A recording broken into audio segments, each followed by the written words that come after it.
वशिष्ठ उपाध्याय जी का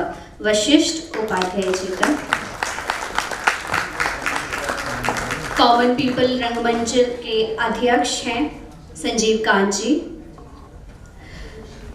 मैं वशिष्ठ उपाध्याय जी से आग्रह करना चाहूँगी कि वे यहाँ उपस्थित सभी गणमान्यों का मैं अनुग्रह करना चाहूँगी वरिष्ठ नाट्य समीक्षक संगम पांडे जी का,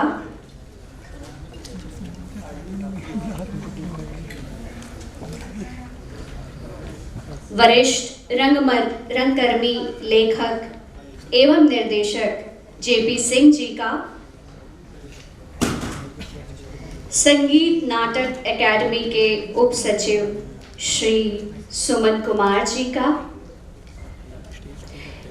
हिंदी एकेडमी के उप सचिव ऋषि कुमार जी का, श्री सुमनेश कुमार चतुर्वेदी जी, संदर्भ पुस्तकालय एवं सांस्कृतिक केंद्र के अध्यक्ष। मैं अनुग्रह करना चाहूंगी वशिष्ठ उपाध्याय सर से कि आप बुके देकर यहाँ उपस्थित सभी वरिष्ठ रंगकर्मियों का सम्मान करें।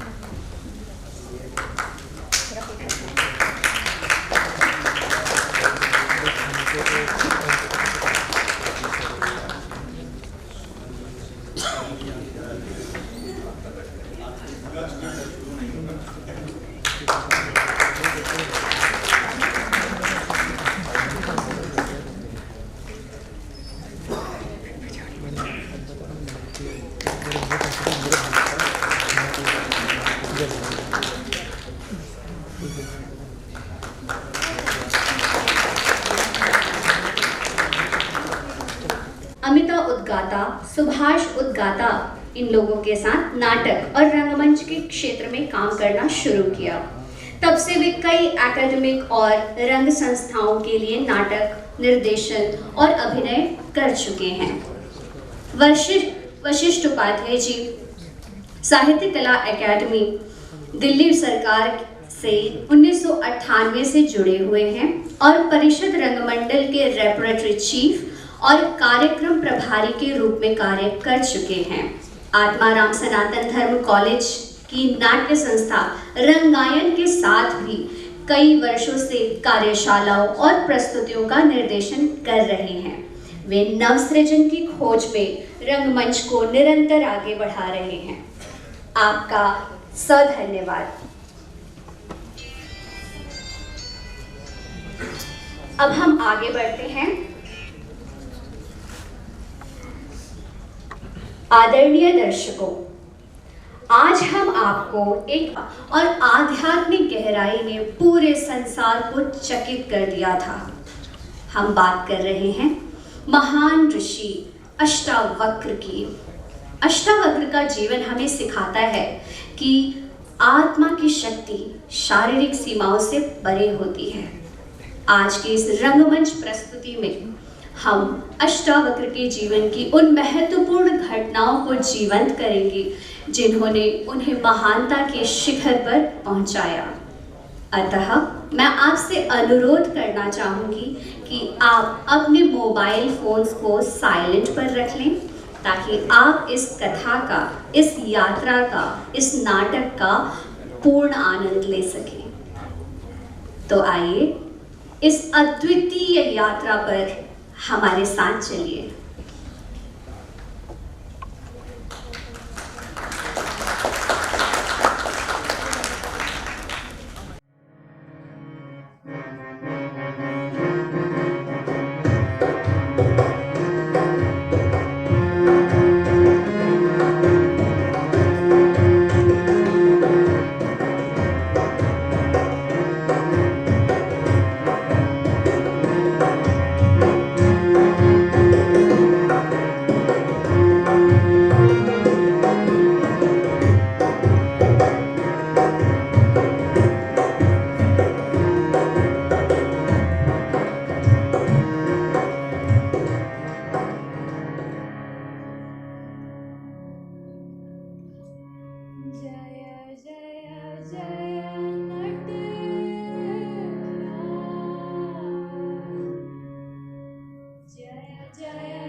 परिवर्तन से ही मन की दशा नहीं बदल जाती आचार्य लोमश। मानता हूं युधिष्ठिर, किंतु स्थान परिवर्तन और विशेषतः तीर्थ भ्रमण से मन की अशांति कुछ तो बहल जाती है, और यह एक सर्वमान्य अनुभूति है राजन। मन में ज्वालाएं हैं लोमश, एक असह्य आंच से झुलस रहा हूं मैं।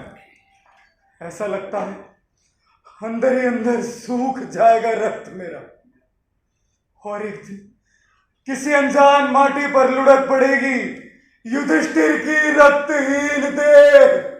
तुम पुनः प्रलाप करने लगे राजन। इतने तीर्थ दर्शनों के उपरांत भी तुम्हारा चित्त स्थिर नहीं हुआ। देखो ना, यह स्थान कितना शांत और सुरम्य है। ऐसे कितने ही स्थानों का भ्रमण करा चुके हो आचार्य, अगणित ऋषियों के प्रवचन और उपदेश सुनवाए हैं तुमने, किंतु अभी तक ना हो पाया पूर्ण रूपेण शांत और संयत मैं। रह रहकर एक काले बादल के तरह पश्चाताप मंडराता और अपनी छाया छोड़ जाता है। सन्निहित विवेक पुनः तुम्हें सामान्य अवस्था में ले ही आता है। यह तुम्हारा धर्म बल ही है जो तुम्हें उद्भ्रांत और उन्नत होने से रोकता है धर्मराज। इस विद्रूपी संबोधन से धर्म का उपहास ना करो आचार्य। मैं द्यूत कर ली हूं, जुआरी, अपने ही कुकृतियों से अंदर भी बाहर भी टूटा हुआ हूं मैं। केवल तुम्हारा सत्संग ही मुझे आत्मबल प्रदान करता है आचार्य। मेरे बाल सखा, तुम तो जानते ही हो मैं अधिक प्रशंसा का आदि नहीं हूं। मैं तो केवल अपने मित्र के प्रति अपना कर्तव्य पूरा कर रहा हूं, और तीर्थाटन उसी का एक अंग है।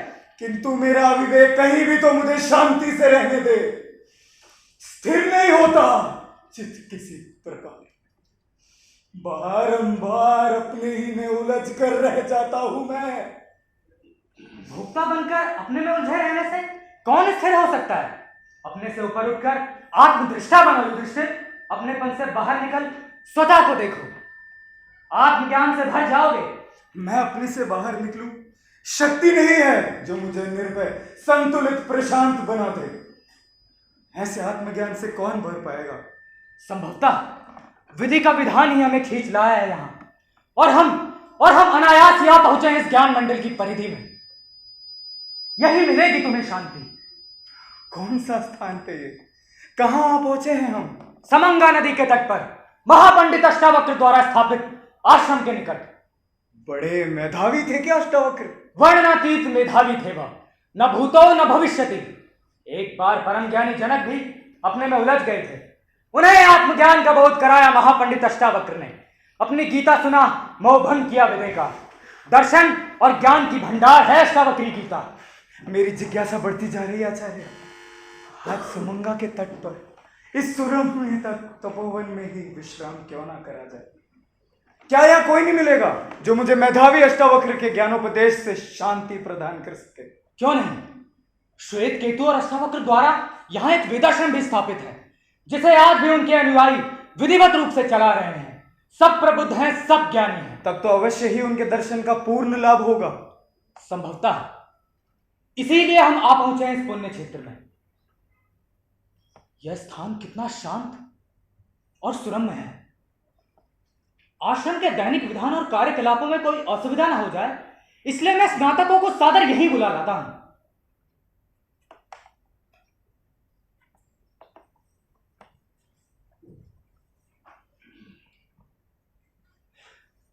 क्या समंगा का शीतल तट मेरा संताप हरेगा?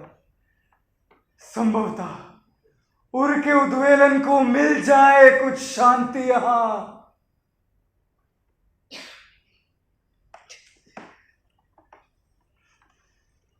किंतु क्या हो पाएगा मेरे पाप का प्रायश्चित? हाय, क्यों स्वीकारा मैंने जुए का निमंत्रण? मेरी छवि धूमिल हो गई, इसका दुख नहीं मुझे, किंतु आज वृक्षों के तले भूमि पर शयन करते मेरे बंधु, हमारी पांचाली, मैं अपने कुकृत्य से सिर नहीं उठा पाता उनके सम्मुख। एक जुआरी ने सबका सुख दांव पर लगा दिया है।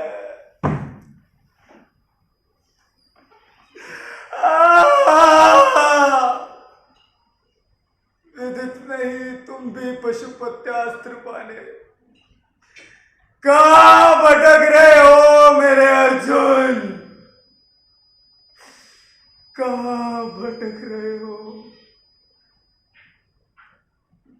लीजिए, ये है महाराज युधिष्ठिर।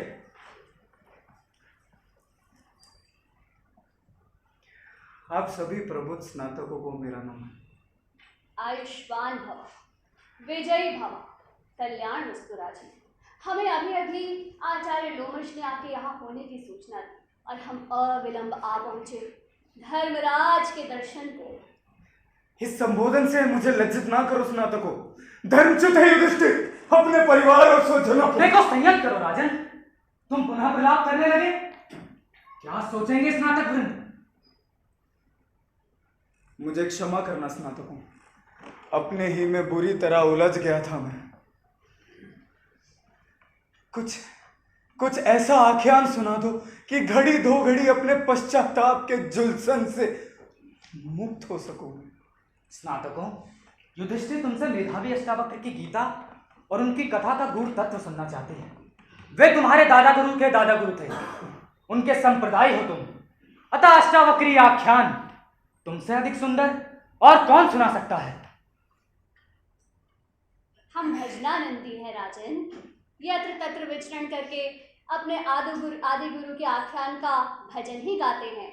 उनकी गीता का प्रवचन नहीं करते, केवल गायन करते हैं। हाँ, केवल गान करते हैं। हम अभी परिपक्व नहीं हुए हैं। अष्टावक्री गीता का मूल गुण तो आप हमारे आचार्य से सुनेंगे। प्रतिदिन संध्या काल आश्रम में प्रवचन होता है राजन। हाँ, यही उचित है। प्रवचन तो हम आश्रम में ही सुनेंगे, किंतु इस समय मेधावी अष्टावक्र की गीता का आख्यान ही सुना दो मित्रों। पांडुपुत्र युधिष्ठिर की जिज्ञासा शांत कर डालो। हाँ स्नातकों, मेरे संतप्त हृदय को अपने मधुर गीतों की छपकियों से शीतल कर दो। अपने आख्यान में दर्शन करा दो मुझे मेधावी अष्टावक्र का, जिनका तेज आज भी समंगा के तट को आलोकित कर रहा है। गाओ स्नातकों, गाओ। आसन ग्रहण करें धर्मराज।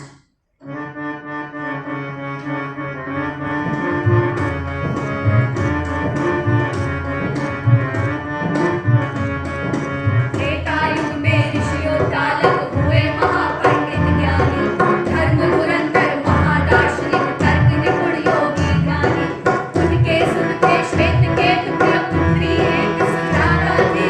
उद्दालक की विदुषी बेटी थी, वेदों की ज्ञाता थी, वेदों की ज्ञाता थी।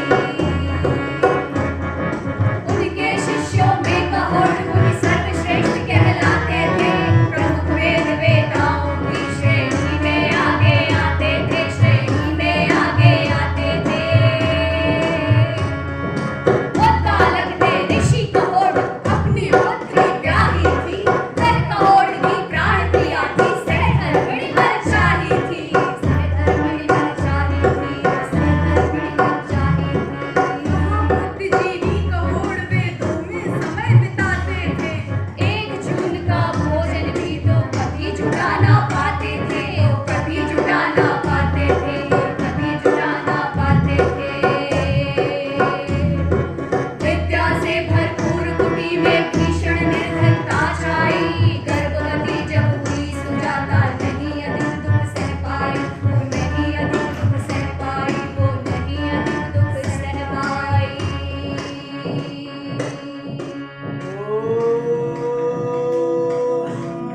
चंद्रमा मनसो जातः, चक्षो सूर्यो अजायत, श्रोतार्वायुश्च प्राणश्च, मुखादग्निर्जायत। कितना आनंद है वो विराज। आत्मानुभूति की चरम सीमा पर पहुंचकर ही तो मंत्र दृष्टा ऋषि नारायण और उत्तर नारायण ने उस असीम अनंत को आत्मसात किया होगा, तभी तो मुकृत हुई होगी ये ऋचा। चंद्रमा मनसो जाता, ठीक है ना सुजाता? चक्षो सूर्यो अजायता, धन्य है वो विराट। चंद्रमा की उत्पत्ति जिसके मन से हुई और सूर्य जिसके नेत्रों से प्रकट हुए। अनंत है वो विराट, अनंत। किंतु ऐसे विराट को किसने उत्पन्न किया? कौन धारण कर सकता है उसे अपने में? सत्य है, सत्य ही तो है ये। सहस्त्र शीर्षा पुरुषा, वही सहस्त्र शीर्षों वाला पुरुष ही उस विराट को उत्पन्न करने वाला है। वही, केवल वही उसे धारण कर सकता है। क्यों ना सुजाता? और सुजाता ने क्या धारण किया? कभी इस ओर ध्यान गया आपका? ऋचाओं के शब्द जाल और अर्थ जाल सुलझाने में व्यस्त रहते हैं। वास्तविकता से आंखें फेर किसी निसीम अनंत में डुबकी लगाते हैं।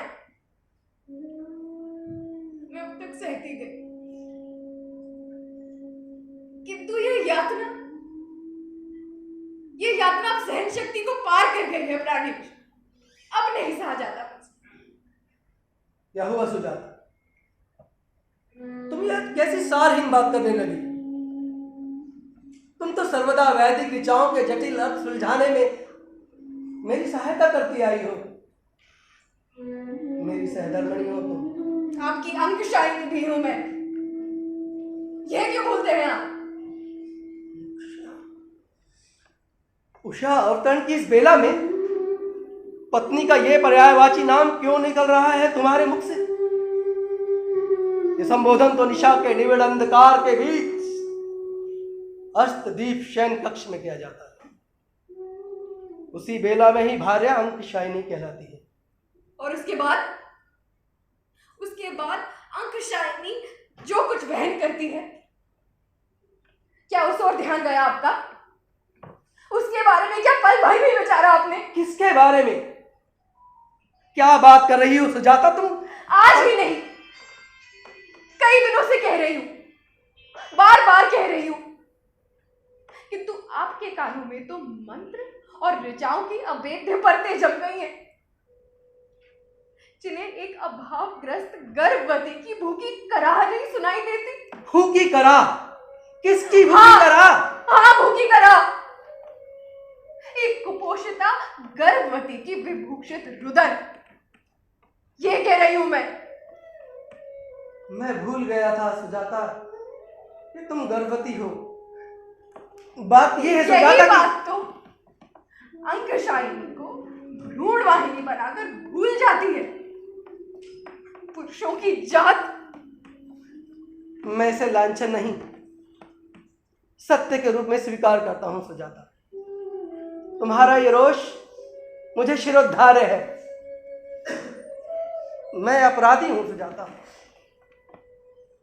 मैं परिपक्व गर्भा होती जा रही हूं, किसी भी दिन मां बन सकती हूं, और इस गर्भ में कुड़ता कल्पता शिशु क्या होगा, कैसा होगा, ये प्रसर भी बतलाएगी। शिशु का स्वास्थ्य, शिशु की आकृति बतलाएगी। यही नहीं, एक और बात सहती आई। कौन सी बात? कह डालो सुजाता। गर्भ धारण की बेला से आज प्रसर के सन्निकट काल तक पास पड़ोसियों से छुपकर कंदमूले को उनका रस पीती पिलाती है। इस कुटिया की लाज जो बचानी थी मुझे, बार-बार आपको सचेत करती रही। अपने लिए नहीं, इस निरपराध शिशु के लिए जो जन्म लेते ही अपना अंगूठा मुंह में डालेगा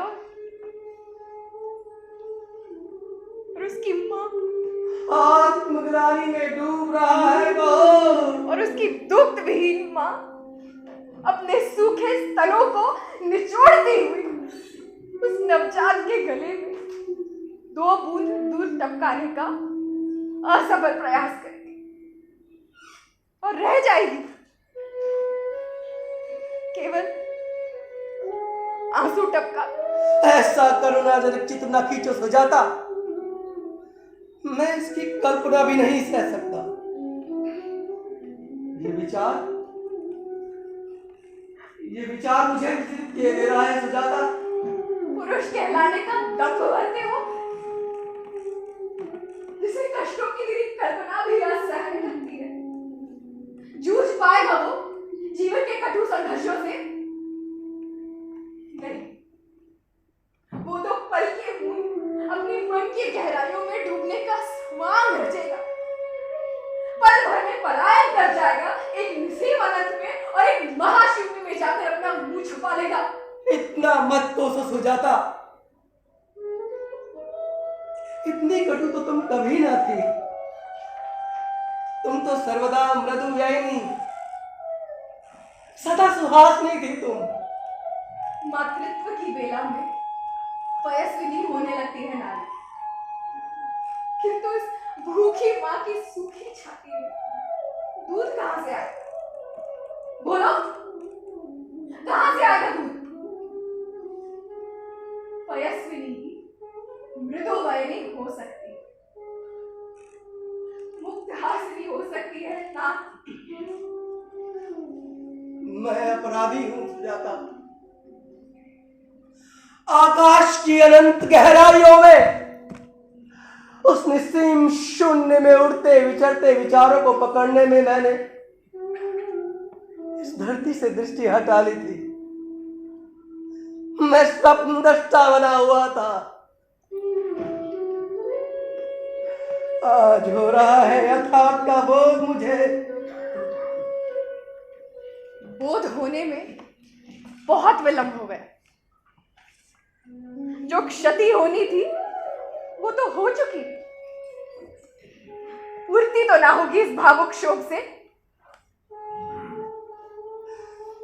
पलायन पथ से महाशून्य के अंतराल में बैठकर मैं मंत्र दृष्टा बनना चाहता था, किंतु कुछ भी तो नहीं मिला आज तक। आज मिल रहा है मुझे अभिशाप, एक महाश्राप। महाश्राप? कौन दे रहा मेरे पति को महाश्राप? मैं भी तो सुनूं, किसमें ऐसी शक्ति? वो भी सुजाता कह रहा है, कौन दे रहा मेरे पति को श्राप? अपने ही रक्त में है वो शक्ति। तुम्हारे गर्भ में पड़ रहे भ्रूण का श्राप मैं स्पष्ट सुन सकता हूं। हो सकता है ये मेरे अपराधी मन का भ्रम हो, किंतु अंतः क्षणों से मैं कुछ सुन अवश्य रहा हूं सुजाता। क्या सुन रहे हैं आप? यही कि वेदों में कहीं ना आएगा मेरा नाम, कहोड़ निराग कहोड़ ही रहेगा। मंत्र निष्ठाओं की श्रेणी में कभी ना आएगा उसका नाम, कभी नहीं। स्वीकारता हूं श्राप, त्यागता हूं शिक्षण, मंत्र निष्ठा बनने का अपना स्वप्न। क्या किया आज तक?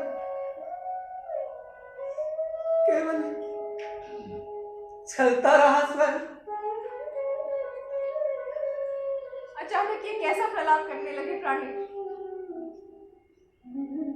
एक अक्षम्य अपराध हो गया मुझसे,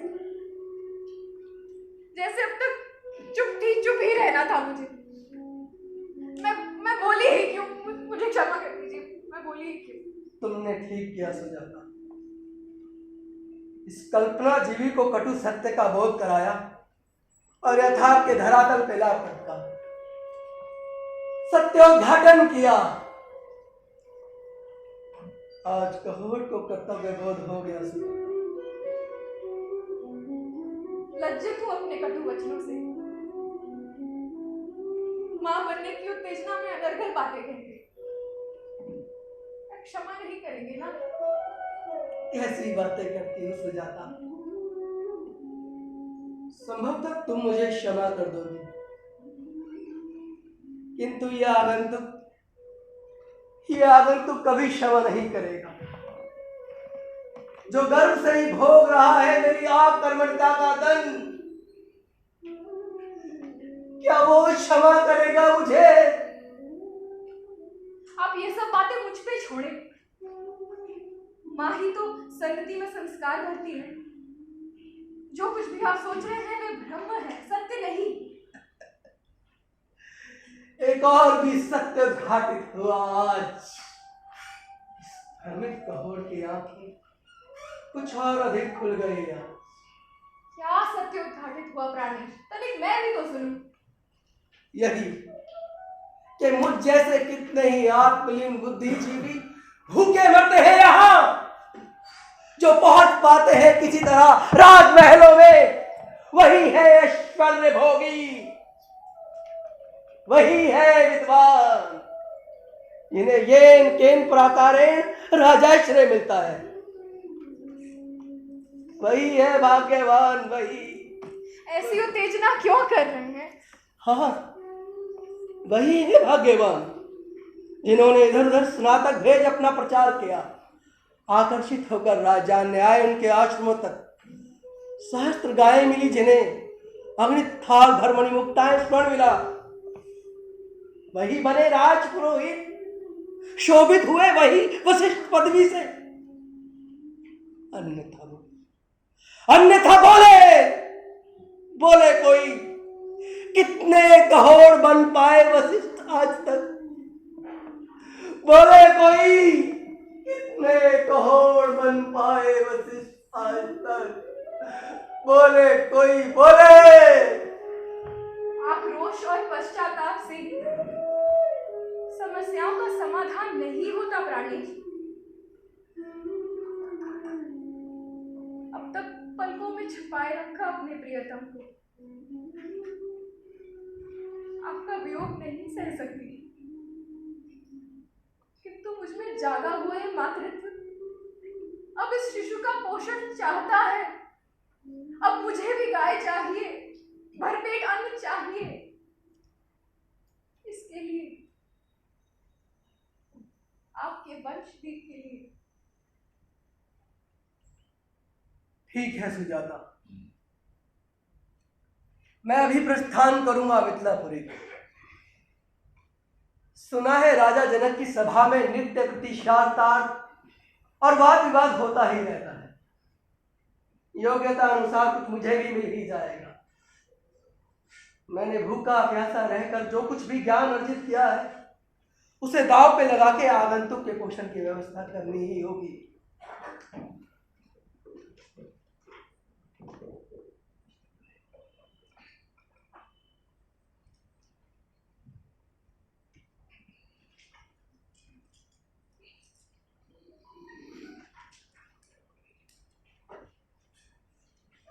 कैसे विदा दूं, किंतु रोकूं भी कैसे? ये मेरा कुलबुलाता हुआ गर्भ पूछ रहा है मुझसे, माँ, मेरी पयस्विनी माँ, कितना दूध है तेरी छाती में? और सुजाता तो सूखी।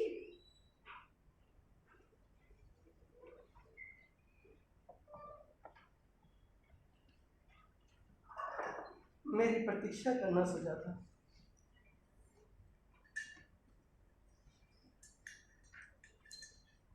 अपने अध्ययन और संचित आत्मज्ञान को निर्लज होकर राजसभाओं में बेचना ही लिखा था कहोड़ के भाग्य में। यही थी मेरे उपार्जित ज्ञान की नियति।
केवल इस द्वापर युग में सांदीपनि के शिष्य सुदामा मुनि भूखे थे। वह जब टूटे, विवश दीन होकर पहुंचे मिथिलापुरी, किसे विदित था। ज्ञानी ध्यानी गुणी सुदामा आज भी कितने ही असंख्य मारे फिरते हैं, किंतु त्रेता युग में भी हुए सुदामा यही सुदामा होंगे संभवतः कहोड़ तब। हो सकता है आगे कलयुग में भी यही सुदामा वंश फैलता ही जाएगा। गाओ स्नातकों, आगे की कथा सुनाओ।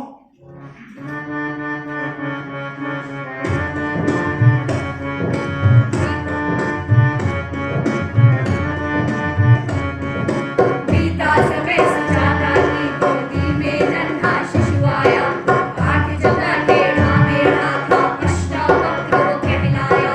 बीते कई महीने किंतु कहोड़ लौट कर ना आए।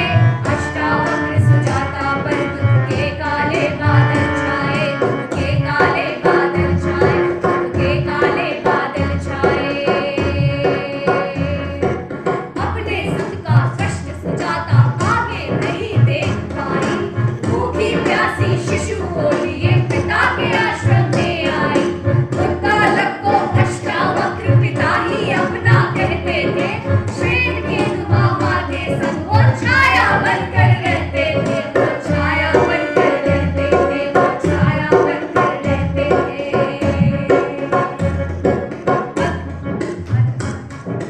उत्तालक आश्रम की उन्नति अग्नि मित्र न सह पाए। तथा समंगा के तट पर संकट के बादल मंडराए, संकट के बादल मंडराए, संकट के बादल मंडराए।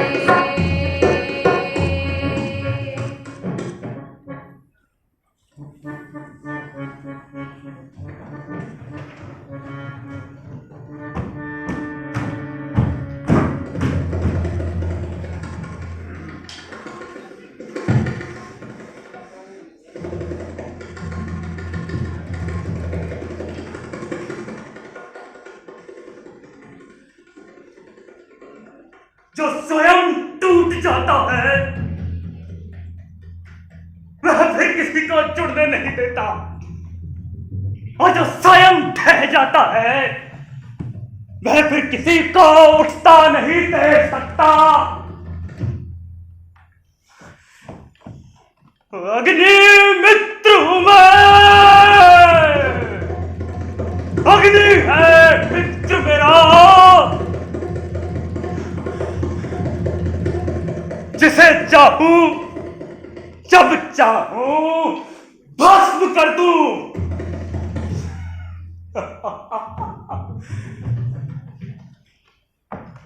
लपटे नहीं नाचेंगी, धुआं भी नहीं उठेगा, लेकिन जो भी मैं चाहता हूं सब भस्म हो जाएगा, सब भस्म हो जाएगा। और फिर एक दिन यह अग्नि मित्र भी भस्म हो जाएगा। कौन कौन हो तुम? मैं श्वेत केतु हूँ, महर्षि उद्दालक का पुत्र श्वेत केतु। आप कौन है आर्य? आचार्य अग्निमित्र का नाम सुना है बालक, वही तुम्हें ढूंढता खोजता यहाँ चला आया। आचार्य को नमन करता हूँ, किंतु मुझे क्यों खोज रहे हैं आप? कहाँ से आ रहे हो श्वेतु? यह क्या वस्तु लाए हो? समंगा की उपत्यका से समिधाय लाया हूँ यज्ञ के लिए। पिताजी और अष्टाभैया मेरी प्रतीक्षा करते होंगे। और झोली में क्या भरा है? क्या कोई विशेष वस्तु है? विशेष तो कुछ नहीं, कदली फल और रसाल है। मेरे अष्टाभैया को रसाल अच्छे लगते हैं ना, तो उनका फलाहार ले जा रहा हूँ। यही उचित है। तुम सर्वदा अष्टावक्र के लिए फलाहार और समिधाएं ढोते रहोगे?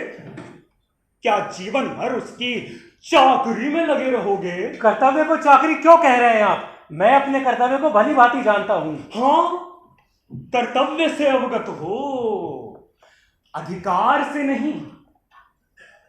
अधिकार से तो केवल वह अष्टावक्र अवगत है जो तुम्हारे अधिकारों को छीन कर तुमसे सेवा करवा रहा है। अपने पिता और अपंगु भैया की सेवा करना क्या मेरा धर्म नहीं आचार्य? आप तो जानते हैं मेरा अष्टा भैया ये कार्य नहीं कर सकते। अष्टाभैया, अष्टावक्र और तुम्हारा भाई। हर समय भैया चुपका रहता है, मार चुपता लगते। ज्ञान का समस्त भंडार तो उसी के लिए खुला है। ओह, रही सही जूठन तुम भी पा जाते हो। आप कहना क्या चाहते हैं आचार्य? मेरा धैर्य टूट रहा है, शीघ्र कह डालिए, स्पष्ट कह डालिए, यज्ञ अनुष्ठान की बेला निकट आती जा रही है। एक सत्य का उद्घाटन करने के लिए ही तो मैं यहाँ आया हूँ। आया नहीं, लाया गया हूँ। इस वारुणी देवी को प्रणाम करो पुत्र, जिसने यहाँ आने की शक्ति और सत्योद्घाटन का साहस किया है। क्या रहस्य है ये? क्या है ये सत्य का उद्घाटन? शीघ्र कह डालिए आचार्य, समय कम है। कहने के लिए मैं स्वयं आतुर हूँ। मैं तुम्हारा शत्रु नहीं हूँ बालक, मैं मित्र हूँ, हितु हूँ तुम्हारा। तुम्हें अंधकार से बाहर निकालने के लिए ही तो मैं आया हूँ। महर्षि उद्दालक के आश्रम में अंधकार नहीं, सर्वदा प्रकाश रहता है आचार्य। मेरी बात सुन लो, समझ लो, सोच लो।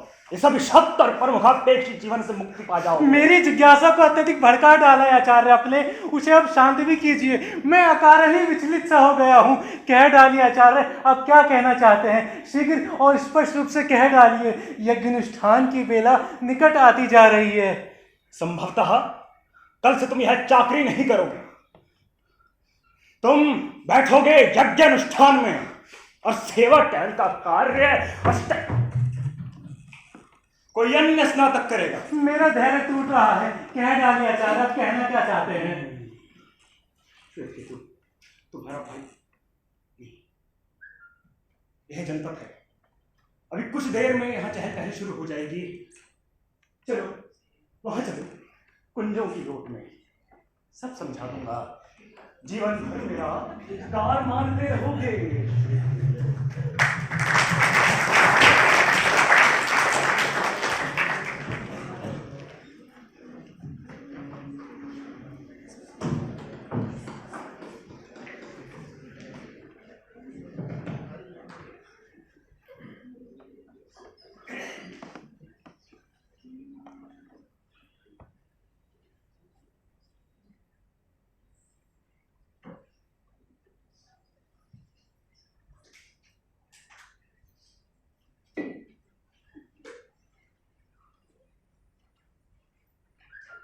चौदह वर्ष बीत गए।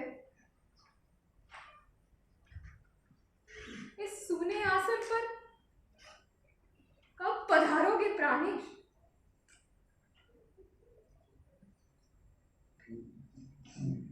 एकाकी सुजाता के जीवन में इस बीच 14 बसंत आए और कुमला करके चले गए। मेरा अष्टा तुम्हारे विषय में कुछ भी नहीं जानता। विदित नहीं, तुम कब लौटोगे?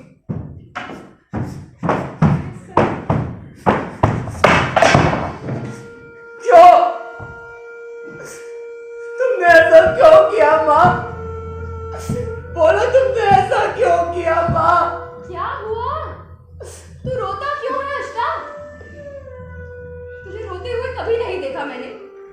क्या अपराध हुआ है? बोल मुझसे, बोल। मुझे अंधकार में रखकर प्रकाश क्यों दिया माँ? क्यों? तेरे तो रोने धोने का भी अर्थ समझना कठिन है बेटा।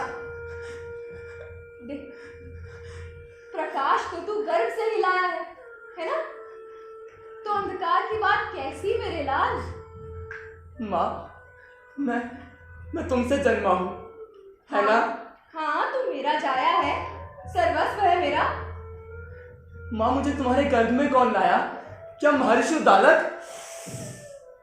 कैसा पाप बोलता है रे? ऐसा टेढ़ा सवाल तो तूने आज तक नहीं पूछा। क्या हुआ है तुझे? बोल। क्या महर्षि उद्दालक पिता नहीं है मेरे? है तेरे पिता हैं बेटा। तब तब कहोड़ ऋषि कौन थे? बोलो माँ, बोलो माँ, कौन थे कहोड़? ये नाम कहाँ से सुन के आया आज तू? किसने बहकाया तुझे? किसने बतलाया नाम, बता मुझे। माँ, तुमने कभी झूठ नहीं बोला।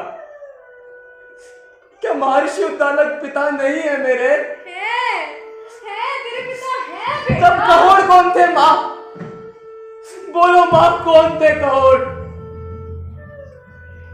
बोलो माँ।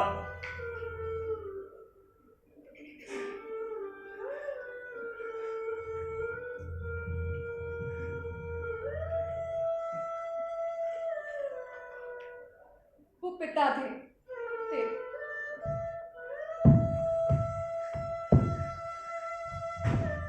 दो पिता, पुत्र एक। ये कैसी विलक्षण पहेली है? ये कैसी विडंबना है माँ? ये कैसी विडंबना नहीं पुत्र, सुजाता सत्य कहती है। मैं तेरा पिता हूं, धर्म पिता। तुझे गर्भ में स्थापित करने वाले कहोड़ ही थे अष्टा।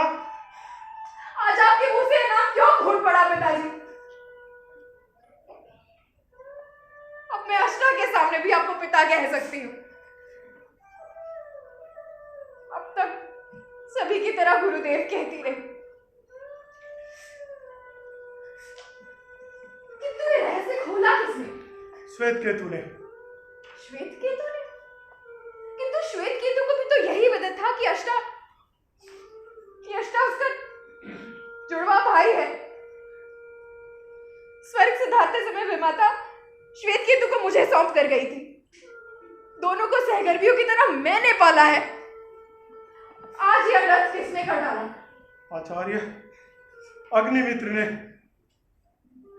अग्निमित्र ने?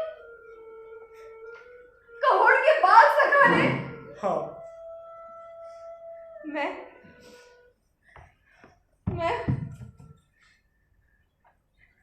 मैं अवश्य ही अग्निमित्र को नहीं सुजाता, श्राप नहीं दोगी, क्षमा करोगी। तुम तो उद्दालक सुता हो सुजाता। अग्निमित्र को वारुणी के मद ने उन्मत्त कर दिया था। वे प्रमाद में आ गए। उपचार के उपरांत कुछ संयत है। तुमसे क्षमा मांगने इधर ही आ रहे हैं। तुम्हारे श्राप से उन्हें बचाने हेतु ही मैं यहाँ चला आया। क्षमा कर देने से क्या अष्टा और श्वेत केतु के बीच की खाई पट जाएगी? सुजाता, यह बालकों का मान अभिमान है। हाँ सुजाता, यह बालकों का क्षणिक विवाद है। आज लड़े, कल झगड़े और फिर पुनः साथ खेलने लगे।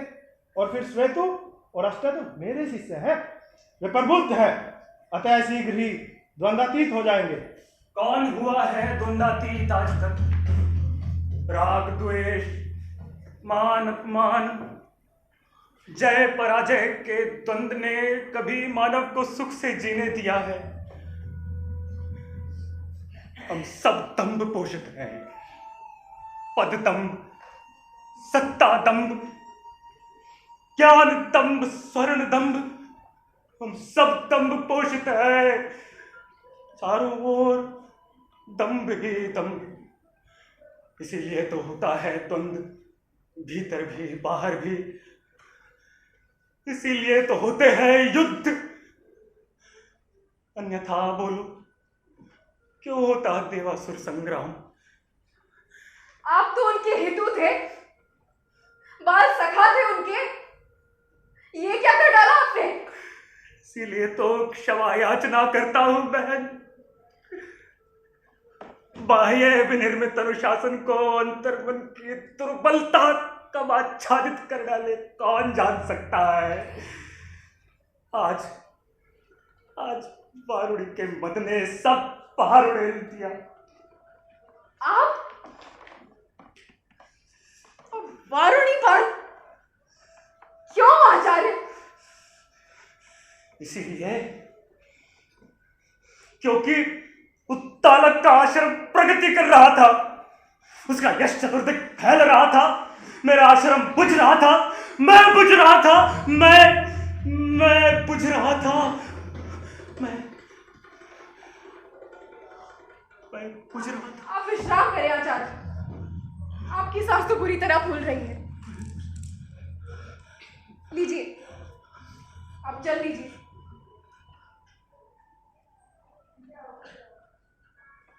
ये सब निमिष मात्र में कैसे हुआ, कैसे उठा ये झंझावात? अष्टावक्र मेरी गोदी में बैठा पुरुष सूक्त सुना रहा था। अचानक आंधी की तरह फुफकारता हुआ श्वेतकेतु आ पहुंचा।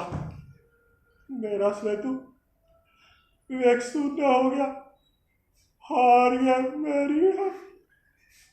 फिर क्या हुआ था? फिर श्वेतु भैया ने मुझे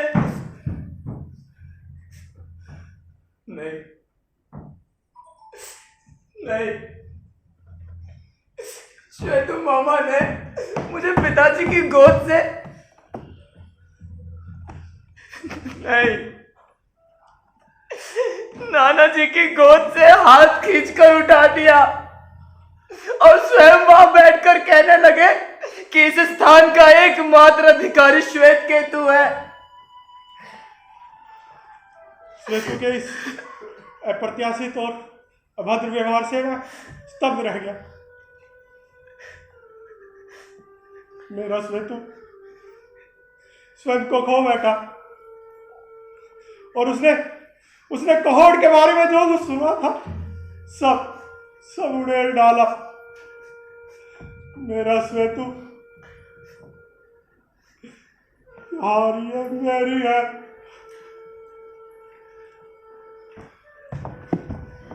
हारी है, मेरी है। मेरे अष्टा से किस जंग का बैर था तुमने अपनी मित्र? ये क्यों बतलाया कि अष्टा के पिता कहाँ गए और क्यों गए?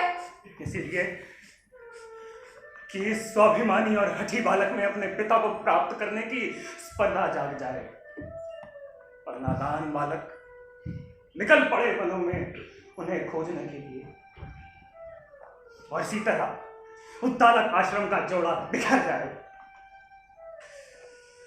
क्या हुआ था तेरी कोड़ पुत्र को? नहीं, ऐसा कदापि नहीं होगा। मेरी आंखों का उजाला, मेरा दुर्लभ खिलौना अपनी माँ को छोड़कर कहीं नहीं जाएगा। क्या हुआ था मेरे कोड़ पुत्र को? मंत्रा बनी बुद्धि मेरी बाड़ी किस साशय से बैठी मेरी जीवा पर। मुझे क्षमा कर देना सुजाता, मुझे क्षमा कर देना।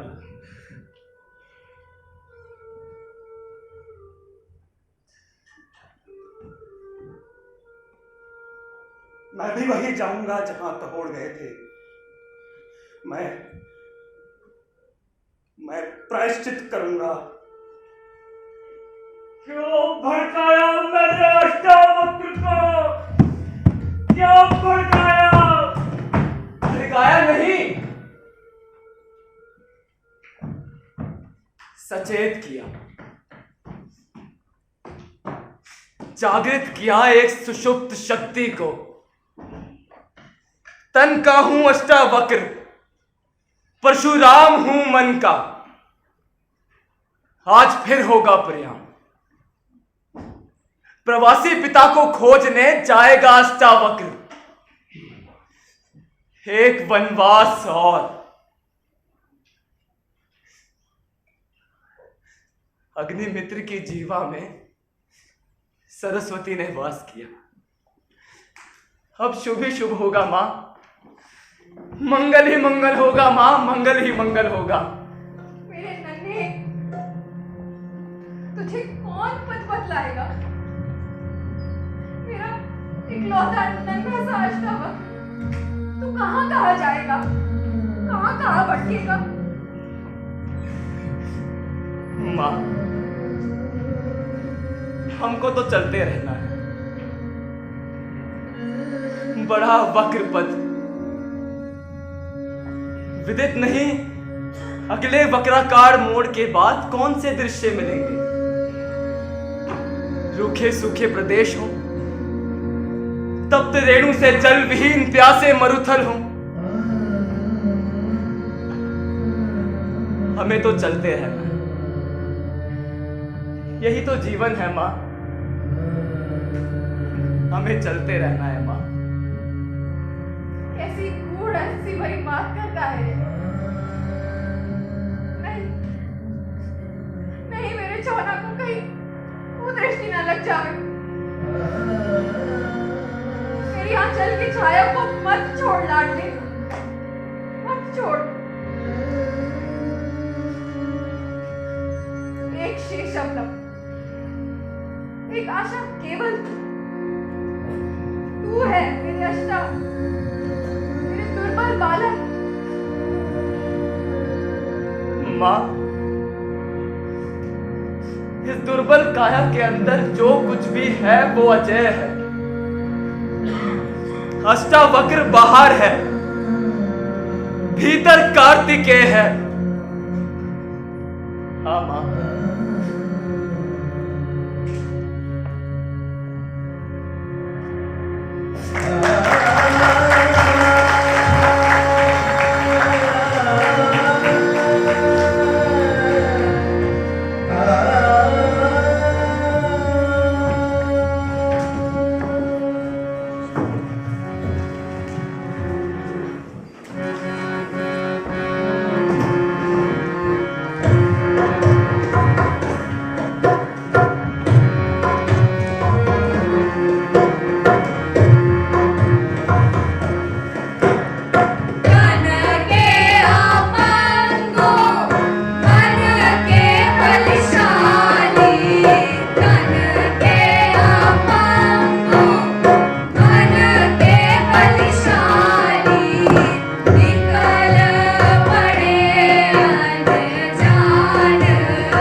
विलक्षण गाथा है अष्टावक्री गीता। बड़े ही विलक्षण बालक थे अष्टावक्र। फिर क्या मिल पाए कहोड़ से उनके बेटे? गृह परित्याग के बाद ही तो अपनी तर्क बुद्धि और स्मरण शक्ति के चमत्कार आरंभ किए अष्टावक्र। वहां पंडित बंदी से उनका वाक द्वंद्व बड़ा ही रोमांचक था। बंदी? कौन थे महापंडित बंदी? बताओ स्नातकों, आगे की कथा सुनाओ। विदित नहीं मिथिला नगरी में बंदी था कैसे आया, पर उसने पांडित्य शक्ति से जाल भयंकर फैलाया, जाल भयंकर फैलाया। मिथिलाधीश जनक राजा को अपने वश में कर डाला, शीघ्र नर्क मार्तंड बन गया, शास्त्रार्थ करने वाला, वो शास्त्रार्थ करने वाला।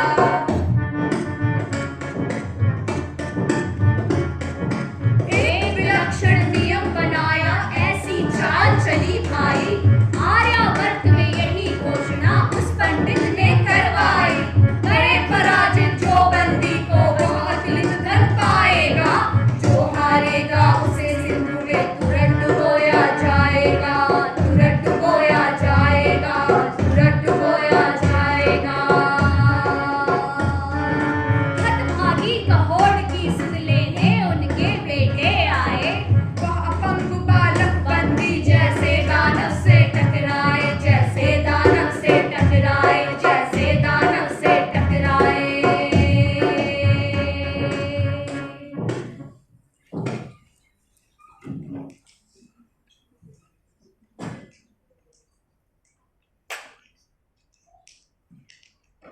महापंडित बंदी,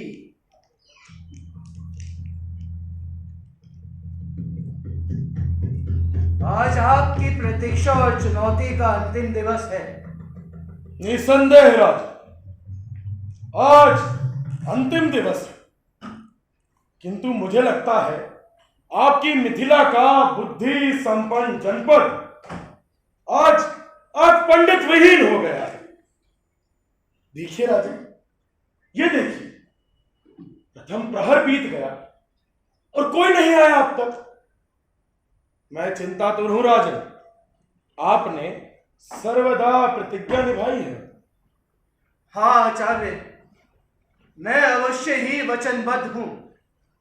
आज तक प्रत्येक गुरुवार एक न एक विद्वान यहां तक आते रहे हैं। उन्हें यहां लाने का वचन दिया था मैंने। सत्य है मिथिलेश, सत्य है। मेरे 12 वर्षीय अनुष्ठान का आज अंतिम गुरुवार है। आज विजय उपरांत लौट जाऊंगा मैं अपने अनजाने प्रदेश को। प्रथम प्रहर बीत गया, अभी तक राजद्वार पर किसी भी विद्वान के आने की सूचना नहीं आई। हम बड़े उत्सुक हैं, चिंतातुर हैं। लगता है मृत्यु भय से आतंकित हो गए सभी विद्वान जन। जिसे मृत्यु भय हो गए वो विद्वान कहां से हो सकता है। हाँ, हम भी विगत 12 वर्षों से देख रहे हैं। कौन पा सका आचार्य बंदी को? कौन पा सका है राज्य घोषित महापुरस्कार? आश्चर्यचकित कि कई वर्षों से हम देखते आए, कई विद्वान आए शास्त्रार्थ कक्ष में प्रथम दिवस, किंतु दूसरे दिन हार जीत के निर्णय के बगैर कहां चले जाते हैं, समझ नहीं आता। राजन, आज ना हुआ वाग्दान तो अनर्थ हो जाएगा। अब तक की अर्जित विजय होगी निरुद्देश्य तथा इसके उपरांत क्या आचार्य? किसी अन्य राज्य में जाकर पुनः आरंभ करूंगा ऐसा ही अनुष्ठान। नहीं, तब तो समस्त जम्बूद्वीप पंडित विहीन हो जाएगा। आरंभ हो गया दूसरा पहर भी, कोई नहीं आया अब तक। तो क्या आप किसी अन्य राज्य को पंडित विहीन करेंगे आचार्य बंदी? नहीं, इसी मिथिला राज्य में पूरा होगा आचार्य का अनुष्ठान। आज मेरी आंखें खुल आई हैं। अब नहीं होने दूंगा जम्बूद्वीप में किसी भी जनपद को पंडित विहीन। अपना वचन मैं स्वयं निभाऊंगा। मूल्यहीन है ये दय विजय। आज आपके समक्ष खड़ा है ये विजय आपका प्रतिद्वंदी बनकर। ये मेरा निश्चय है। क्या कह रहे हैं राजन, क्या कह रहे हैं? आपके आश्रय में मैं पूरे 12 वर्ष रहा। उपकारों का क्या यही प्रतिकार चुकाएगा बंदी? नहीं राजन, नहीं। इससे अच्छा तो यह होगा कि मैं किसी अन्य राज्य जाऊं और पुनः आरंभ करूं ऐसा ही अनुष्ठान। नहीं आचार्य, आप अपना अनुष्ठान इसी राज्य में पूरा करें। आपका अंतिम बलि पशु खड़ा है आपके सम्मुख। निर्णायक गण सुन लें। निर्णय में किसी भी प्रकार का कोई पक्षपात न होवे। यह विजय आज बंदी का प्रतिद्वंदी है, केवल बंदी का प्रतिद्वंदी। सोचे महाराज, मैंने अपने अहंकार के हेतु ही बंदी को वचन दिया था और अब प्रायश्चित भी मैं ही करूंगा। अपने दम प्रदर्शन का प्रतिफल मैं ही भोगूंगा। महाराज की जय हो। कहो कहो द्वार वालों, क्या कोई आया है क्या पंडित द्वार पर? पंडित नहीं है वो, एक विलक्षण जंतु है। हाँ, बड़ा हठी है। पता नहीं क्यों मुख्य द्वार से हटने का नाम ही नहीं ले रहा है और बहुत ही ज्यादा उत्तेजित सा लगता है। हाँ, वो टेढ़ा मेढ़ा सा क्या कहते हैं उसको, वक्रांगी है। हाँ, वक्रांगी है। बेढंगी बातें करता है, डांट चुके फटकार चुके, किंतु ना वह पीछे हटता है और अपने को ज्ञानी बतलाता है और हमें ज्ञानियों के लक्षण समझाता है। यही कोई दूर समंगा के तट का स्नातक बतलाता है अपने को। क्या कोई विद्वान व्यक्ति है?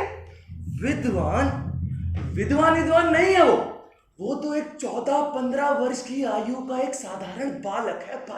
तब तो अवश्य ही भिक्षा लेने आया होगा। तब तो उसे दान देकर लौटा दो। यदि अपने को ज्ञानी देना चाहते हैं तो आने दे राजन, आखिर बकरी के पाटे भी तो बलि पर चढ़ते हैं। आने दे मिथिलेश, आप सुरक्षित रहें, दीर्घायु पाएं। यह जनपद भी अनाथ होने से बच जाएगा। एक बालक के वध का भागी होऊंगा मैं। आने दो उसे। जैसी आज्ञा महाराज।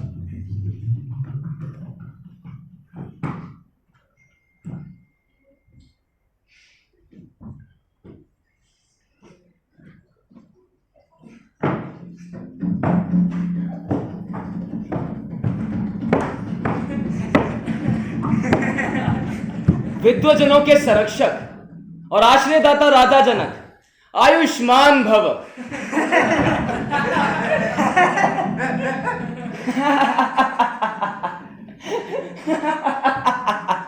हे बालक, आपके इस तरह हंसने का कारण? महाराज, मैं समझा था मुझे आपके शास्त्रार्थ कक्ष में ज्ञानियों और पंडितों के दर्शन होंगे, किंतु यहां तो मूर्खों का जमघट लगा हुआ है। जैसी देह वचन भी वैसा। विद्वजनों से क्या ऐसे बोला जाता है? ऐसा प्रतीत होता है जैसे केवल विकलांग ही नहीं, कुछ बुद्धिहीन भी हो। हाँ, अपने को किस मुंह से तुम ज्ञानी कहते हो? चमड़े के इस जीवित पुतले पर हंसते हो, अपने को ज्ञानी कहते हो? पंडित, तर्कशास्त्री, विज्ञानी। वाह स्थूल के प्रशंसकों, क्या कभी सूक्ष्म पर भी सोचा है, परखा है मन की आंखों से? बड़ा वाक्पटु और कुटिल है। हे बालक, तुम जो भी हो, जिसके भी सुपूत हो, बड़े तार्किक, मेधावी और स्पष्ट वक्ता लगते हो। अपने यहाँ आने का अभिप्राय बताओ। सुन लो बालक, तुम्हें संभवतः विदित नहीं है। केवल ज्ञानी, ध्यानी, पंडित, तार्किक वक्ता, ऐसे विद्वान ही प्रविष्ट है शास्त्रार्थ कक्ष में। केवल प्रियव्रत और परिपक्व बुद्धि वाले यहाँ पहुंच सकते हैं। अधिक आयु से अथवा श्वेत केश होने से अथवा अधिक बंधु और बांधव होने से कोई बड़ा नहीं हो जाता।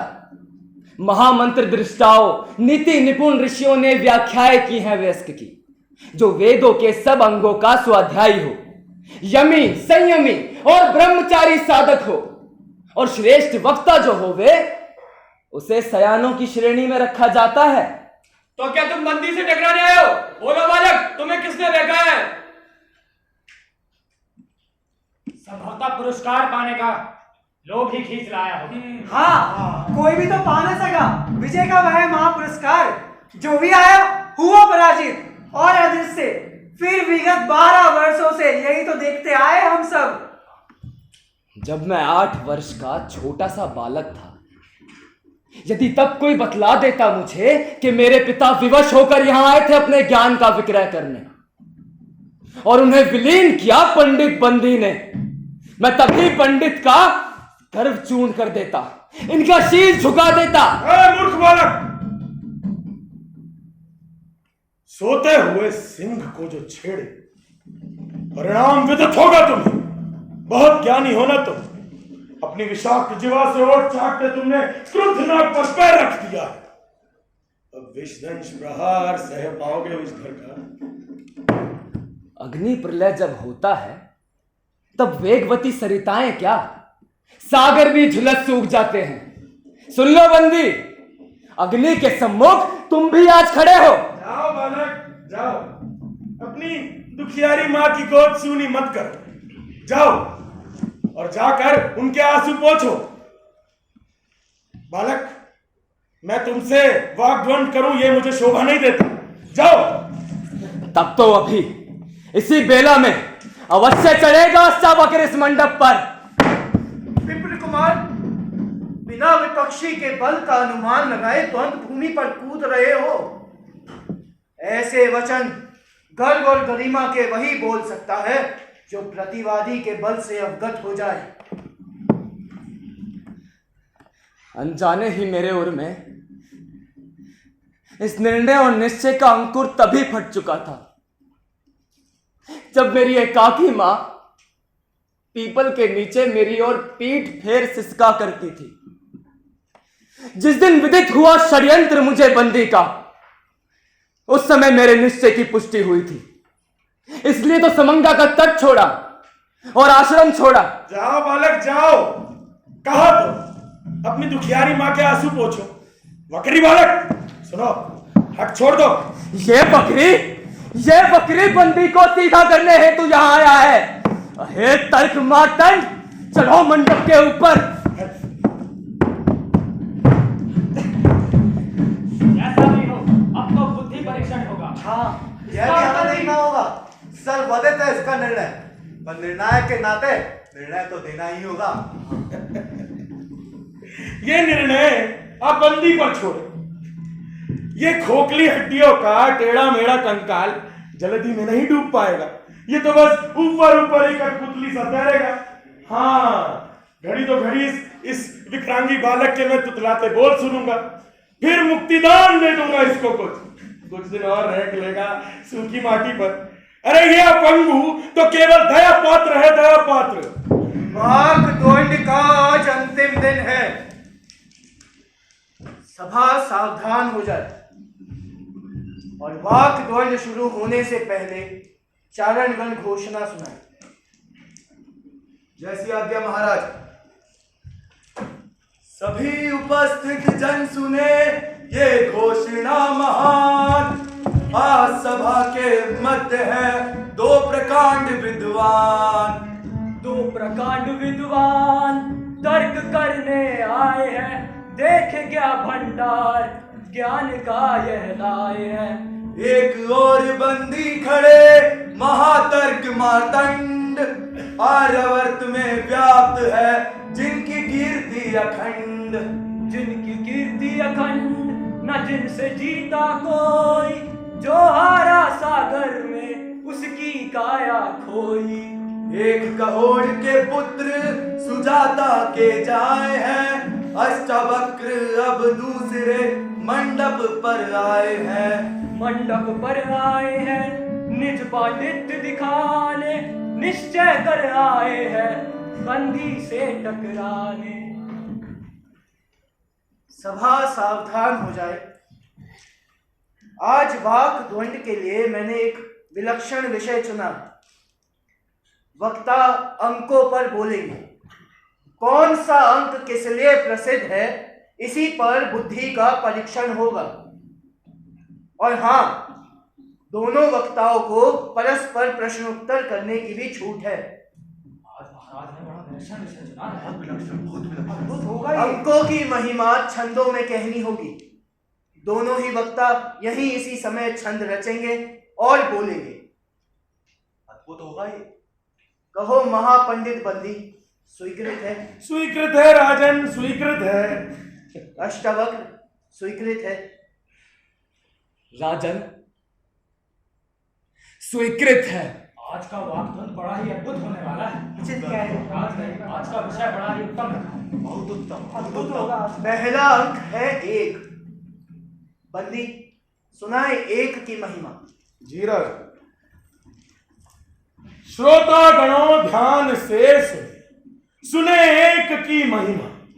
विविध प्रकारों से प्रज्वलित अग्नि एक है, सूर्य एक है, शत्रु विनाशक इंद्र एक है, पितरों का जो स्वामी है वो यमराज भी एक है। साधु साधु। बड़े मेधावी है महापंडित बंदी। अगला अंक है दो। सुना सकते हो अष्टावक्र दो की महिमा? इंद्र अग्नि दो देव विचरते मित्र भाव से। मित्र भाव के दो ऋषि हैं, पर्वत और नारद। देव वैद्य अश्वनी कुमार दो हैं। रथ के दो पहिए हैं, पुरुष प्रकृति भी दो हैं। सत्य बताया, सत्य बताया। अद्भुत। अगला अंक है तीन। कहे बंदी?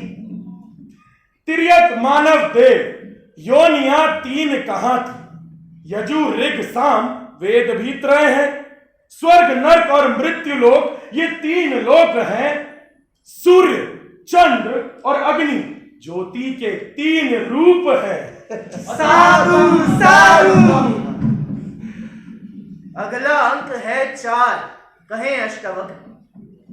चार दिशाएं आश्रम चार वर्ण हैं, वाणी के भी चार चरण हैं। नाम गिनाओ अष्टावक्र। पश्यन्ति, मध्यमा, वैखरी और परा है। इससे आगे और सुने सब। 4 वर्ण हैं, ह्रस्व दीर्घ प्लुत हल कहलाते हैं। ज्ञानी है अष्टावक्र। अगला अंक है 5, महापंडित बंदी की पारी। यज्ञ अग्नि के वर्णित वेदों में कुल 5 भेद, दक्षिणाग्नि, कार्यपत्य, सभ्य, अवसत्य। ये तो बस 4 हुए, आगे बोले बंदी। आवनीय 5 ही प्रकार की कही जाती है अष्टावक्र। 5 यज्ञ भी प्रसिद्ध हैं, उनके भी नाम सुन ले। देव, पितृ, ऋषि, मनुष्य, भूत यज्ञ कहते हैं। 5 पंक्ति छंद की प्रसिद्धि के लिए कर्म इंद्रियां 5 और ज्ञान इंद्रियां भी 5 हैं। साधु साधु आगे भी सुने। वितस्ता, इरावती, विपाशा, चंद्रु तथा चंद्रभागा नदियों का पंचनद प्रदेश है। वेदवर्णिता अप्सराएं भी पंचचूड़ा है। पंचवेणी में गुप्त जिसके सुकेश है। साधु साधु ज्ञान का भंडार है महापंडित। अगला अंक है 6, कहे अष्टावक्र। 6 ऋतुएं ही काल चक्र संवत्सर में है। ज्ञानेंद्रियां सहित मन के 6 कहलाती हैं और कृतिकाएं भी 6 हैं। सुन ले बंदी, वेदों में जो साध्यस्थ यज्ञ होते हैं वे भी 6 हैं। साधु साधु अगला अंक है 7, कहे बंदी। अब तक प्राप्त 7 ग्राम्य पशु और वन्य पशु भी 7 प्राप्त हैं। 7 छंद ही प्रत्येक यज्ञ को भी पूरा करते हैं। नाम बता सकते हो बंदी? अवश्य, क्यों नहीं। गायत्री, उष्णिक, बृहति, त्रिष्ठुप, जगति। 6ठा है अनुष्ठुप अथवा 7वां पंक्ति छंद है। साधु आगे भी सुने। 7 ही ऋषि भी प्रसिद्ध है अष्टावक्र। भला कौन है? अत्रि, मरीचि, पुलस्त्य, अंगिरा, पुलाह, कृतु अथवा 7वें हैं वशिष्ठ। सब सुन ले विद्वज्जन। उपचार के भी 7 ही अक्षर हैं। पुष्प, गंध, तांबूल, धूप, नैवेद्य, आचमन। और 7वां? उसे दीप कहते हैं अष्टावक्र। दीप। साधु बड़े ही ज्ञानी है महापंडित बंदी। अगला अंक है 8, कहे अष्टावक्र। 8 जगह टेढ़ा अष्टावक्र कहलाता। डोरियां तराजू में 8 लगाई जाती। शक्तिवान सिंह को भी मार गिरा देता। शरभ जंतु के सुन ले 8 पैर होते हैं। वसुओं की संख्या भी देवों में 8 ही है। वसुओं के नाम गिनवा दो अष्टावक्र, तब मानो। हाँ, अवश्य बंदी, सुन ले। धर, ध्रुव, प्रायुष, अनल, सोम, अनिल, अह, प्रभास। वसुओं के यही 8 नाम कहे जाते हैं। बड़े मेधावी है साधु ज्ञान का भंडार है अष्टावक्र। अगला अंक है 9, कहे बंदी। पितृयज्ञ की समिधाओं से अग्नि जब प्रबल की जाती है, 9 मंत्रों की संधेनी ऋचा तभी तो गाई जाती है। 9 पदार्थों के संयोग से ये सृष्टि बनी है। बृहति छंद के एक चरण में 9 अक्षर होते हैं अष्टावक्र। साधु अति उत्तम ज्ञान का भंडार है। अगला अंक है 10, समझ लें अष्टावक्र। 10 है दिशा और शत 10 सहस्त्र होते हैं। गर्भ अवधि 10 माह कही जाती मानव की और निंदक भी 10 प्रकार के होते हैं। अलग अलग गिनवा दो निंदक 10, तब मानो। हाँ, सुन ले बंदी। वृत्तिहीन, शोकार्त, राजदंडित, ईर्ष्यालु, रोगी, शठ, उन्मत्त, दरिद्र तथा खलकामी, ये निंदक हैं 10 प्रकार के। इससे आगे और सुन ले सब। 10 अवस्थाएं बतलाते हैं शरीर की। इनके भी नाम गिनवा दूं बंदी? अवश्य। गर्भवास, जन्म, बाल्य, कौमार्य और पौगंड, कैशौर्य, फिर यौवन, प्रौढ़, वार्धक्य, मृत्यु। पुण्य पुरुष भी 10 हैं। सुन ले विद्वज्जन सभी। अध्यापक, पिता, ज्येष्ठ भ्राता, राजा, मामा, नाना, पितृव्य, श्वशुर, दादा और ज्येष्ठ स्वजन।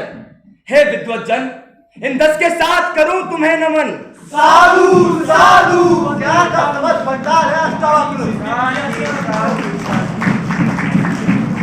अगली संख्या है 11, कहे बंदी। प्राणी मात्र 11 विषय कहलाते हैं।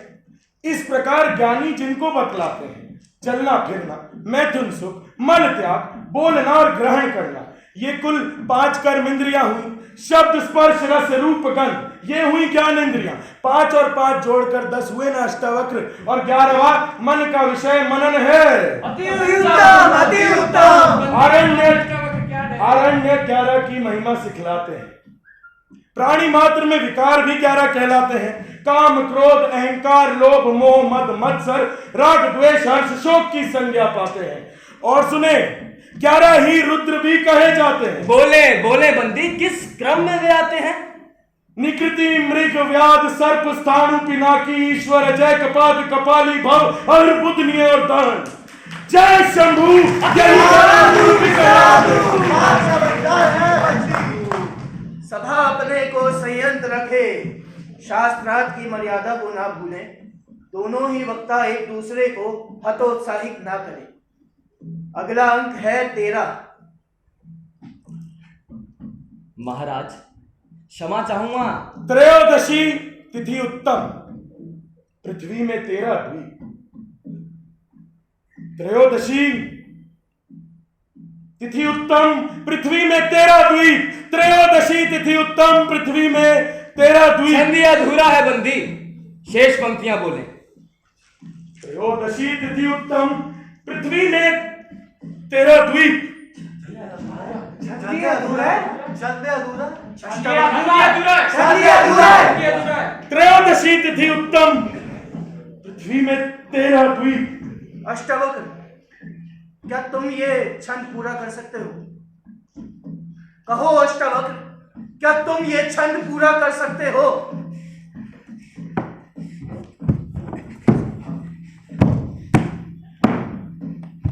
त्रयोदशी तिथि उत्तम, पृथ्वी में 13 द्वीप। केशी दानव से 13 दिन तक विष्णु लड़े। वेदों में जो विशिष्ट छंद है, उसके प्रत्येक पाद में 13 अक्षर हैं। साधु साधु साधु साक्षात बृहस्पति उतर आए। साधु अष्टावक्र साधु, मैं तुम्हें सभा मध्य विजयी घोषित करता हूं। जय हो अष्टावक्र की, जय हो।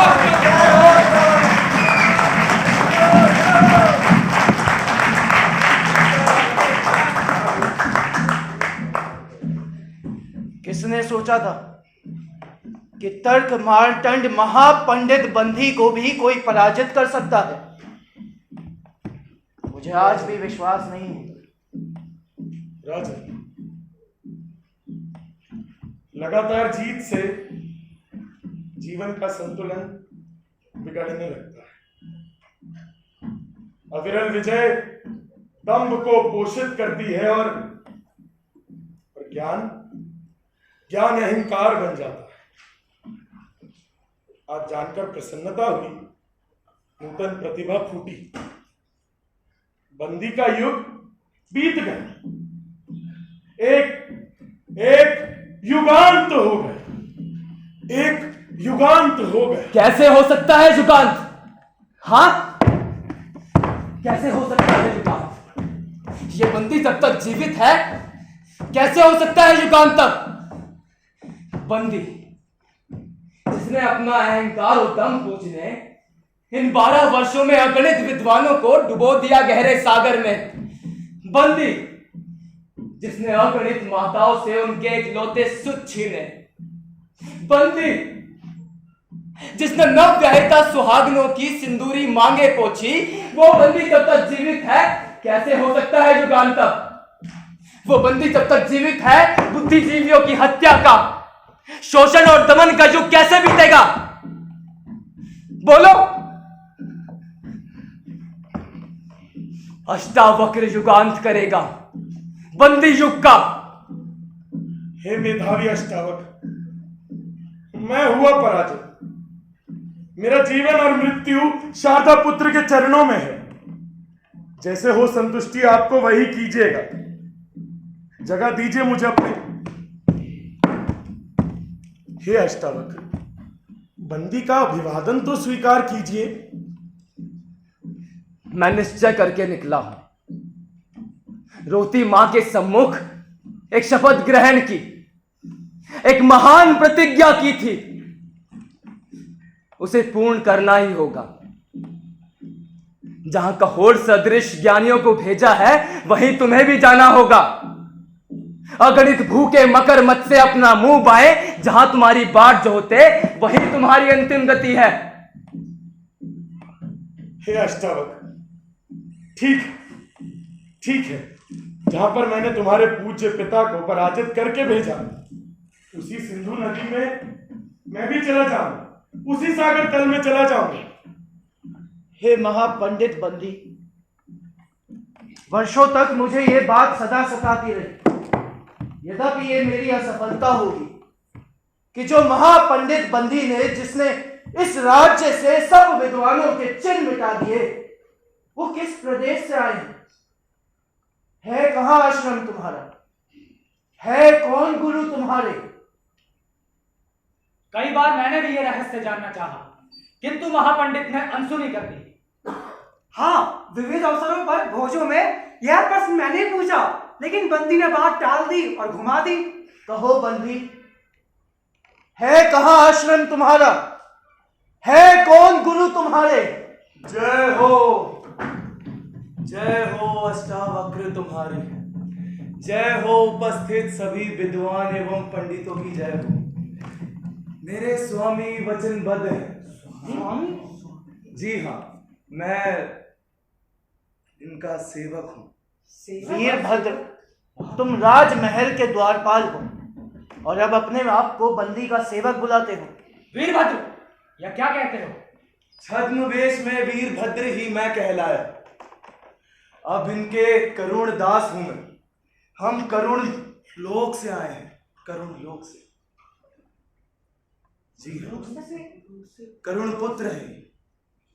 किंतु वरुण लोक से कैसे? वरुण लोक से कैसे? यह कैसे संभव है? संभव है। इनको इनके पिताजी के सम्मुख एक चीज मिली थी, उसके हिसाब से इन्होंने। वरुणदास, लक्ष्य पूर्ण हो गया हमारा। अतः सत्य को अब मैं उद्घाटित करता हूं। हाँ, मैं ही वरुण पुत्र। सप्त सिंधु के पार हमारा वरुण लोक। मेरे पिताजी का यज्ञ चलता रहता है, जिसे 12 वर्ष पूर्व हमने आरंभ किया था। किंतु वरुण लोक में यज्ञ और आर्यावर्त में बलि चढ़ती, बड़ा विस्मय होता है। किंतु बड़ा विस्मय होता है वरुण लोक में यज्ञ। उस नर बलि में चढ़े विद्वत जन, जो अभाव से ग्रस्त भूखे प्यासे थे, पुरस्कार पाने का लोभ जिन्हें मिथिला नगरी तक खींच लाया, वरुण पुत्र ने कुटिल जाल में उन्हें फंसाया और ले जाकर दूर डुबो डाला अथाह गहरे नीले सागर में। इतनी दुर्गति बुद्धिजीवियों की तुमने की, क्योंकि भूख से तड़प रहे थे उनके बच्चे। न जाने कितने कहोड़ों की भार्याओं के गर्भों में पड़े कुपोषित भ्रूण अनेकों अष्टावक्र बन रहे थे भीतर ही भीतर। इसमें दोष मेरा नहीं है। जितने भी ज्ञानियों को मैंने यहां पर पराजित किया, उनको मैं बलपूर्वक यहां नहीं खींच कर लाया। जो आया अपनी इच्छा से।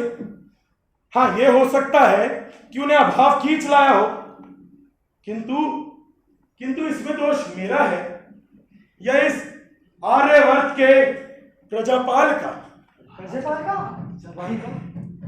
और सुनो, जितने भी ज्ञानी यहां आए पराजित अवश्य हुए, किंतु वे सब जीवित हैं। वे सब जीवित हैं, सकुशल हैं वरुण लोक। वे सब जीवित हैं वरुण लोक में। हाँ, मेरे पिता, मुझे हर्ष संतोष हो गया। जाओ, तुम्हें क्षमा किया, अभेदान दे मुक्त किया बंदी। तुम जैसे महाज्ञानी से यही तो अपेक्षा करता था मैं अष्टावक्र। तुम मुझे क्षमा कर दोगे, ये मुझे पता था, अवश्य पता था। किंतु मेरे पिता, हाँ, मेरे पिता कहोड़ तुमसे कदापि ना हारे होंगे। तुम अब भी असत्य बोलते हो, अब भी असत्य बोलते हो बंदी। तुम सत्य कहते हो अष्टावक्र, योग्य पिता के योग्य बालक, तुम सत्य कहते हो। बड़ी आवश्यकता थी कहोड़ जैसे महाज्ञानी की वरुण लोक में, अतः उन्हें बलपूर्वक बंदी बना लिया। तुम्हें जानकर प्रसन्नता अवश्य होगी कि मुख्य पुरोहित तुम्हारे पूजनीय पिता कहोड़ ही बने हैं। और अष्टावक्र, मैं तो कहता हूं तुम भी मेरे साथ चलो, तुमसे मेरा विनय है, चलो मेरे साथ। पता है, विविध विविध प्रकारों से पूजन करके, मंत्रों के जाप से तुम्हारा ये अपंगु शरीर में सचमुच ठीक कर दूंगा। आओ अष्टावक्र, मेरे साथ चलो, वरुण लोक चलो, वरुण लोक चलो। जिस माटी की टेढ़ी मेढ़ी ये काया है, उस माटी को छोड़ कहां ये सुख पाएगी। जैसी है वैसी ही रहने दो, जो करना है यही करेगी, और एक दिन दूर समंगा के तट पर इसकी सदगति हो जाएगी। अच्छा राजन, अब चलता हूं, मुझे बहुत दूर जाना है। हे बाल ऋषि अष्टावक्र, ये विधेय आज याचना करता कि आप इसी मिथिला राज्य में रुके और यहीं अपनी रोशनी फैलाएं। मिथिला राज्य का सब कुछ आपके वाणी सुत चरणों में अर्पित है अष्टावक्र। चरायवती चरायवती, यही तो मूल मंत्र है, यही तो परम सत्य है। मुझे तो चलना है, बस चलते ही रहना है, किंतु किसी की करुणा और कृपा की बैसाखी लेकर मैं नहीं चलूंगा।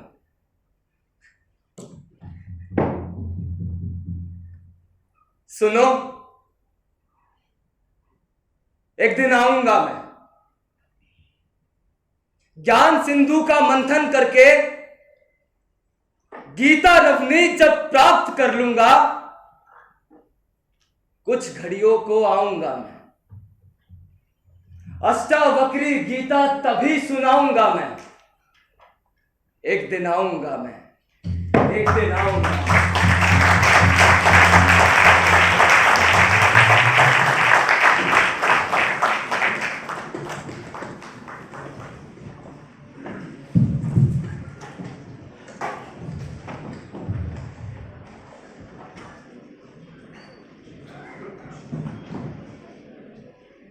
बड़ी ही विलक्षण गाथा है अष्टावक्री गीता।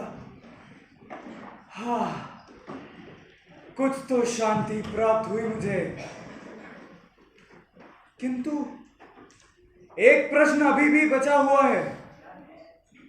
तब क्या राम राज्य के युग में प्रतिभा का निर्यात हुआ था? तब क्या राम राज्य के युग में प्रतिभा का निर्यात हुआ था? आगे कलयुग में क्या होगा, ये कलयुग वाले ही जाने।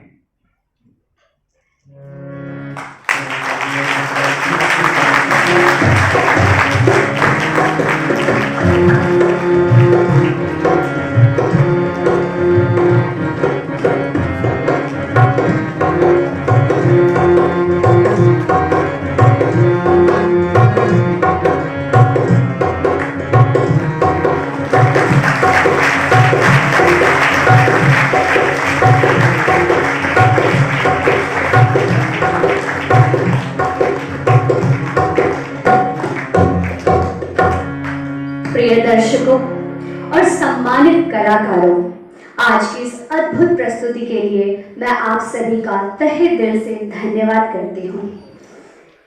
ब्रजेंद्र शाह लिखित नाटक अष्टावक्र ज्ञान, विज्ञान और विद्वत्ता से भरपूर है।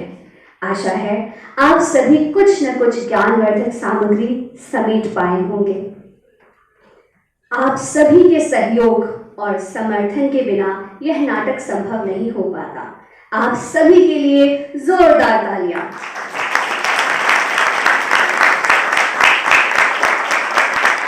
हमारी कहानी को सुनने और इसे सफल बनाने के लिए आपका आभार व्यक्त करती हूँ। आप सभी को धन्यवाद और हमें आशा है कि अष्टावक्र की यह कथा आपको प्रेरित और आनंदित कर पाई होगी।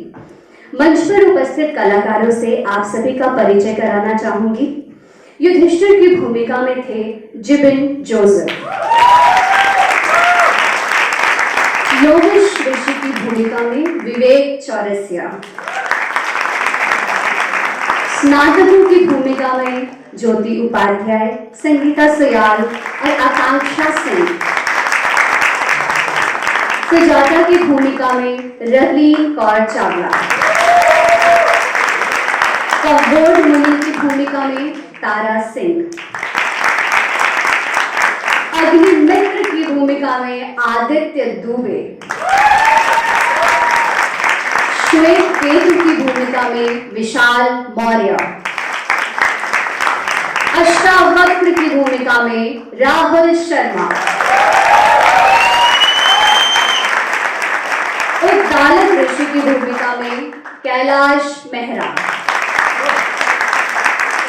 बंदी की भूमिका में गौरव चौधरी, राजा जनक की भूमिका में जितेश शर्मा, पंडितों और सभासदों की भूमिका में मयंक कुमार, अमन ठाकुर, अभिषेक सिंह सीकरवार और विवेक चौरसिया, दरबानों की भूमिका में कुणाल नायक और अनिमेश पांडे। अब मैं पार्श्व मंच के सहायकों से आपका परिचय कराना चाहूंगी। मंच सज्जा एवं प्रबंधन के कार्य में थे कैलाश मेहरा एवं तारा सिंह। मंच सामग्री की देखभाल में थे शिवम और अखिल शर्मा। वेशभूषा दालचंद जी, रवीन कौर चावला एवं संगीता सुयाल जी द्वारा। दालचंद जी से अनुरोध करना चाहूंगी कि वो स्टेज पर आए। रूप सज्जा जतिन एवं रेणु द्वारा किया गया। कृपया मंच पर आए। संगीत पर थे आशिक कुमार जी और अभिषेक जी। पोस्टर और निमंत्रण डिजाइन किया गया कैलाश मेहरा द्वारा। धन्यवाद। मंच व्यवस्थापक थे गौरव चौधरी। सह निर्देशक ज्योति उपाध्याय।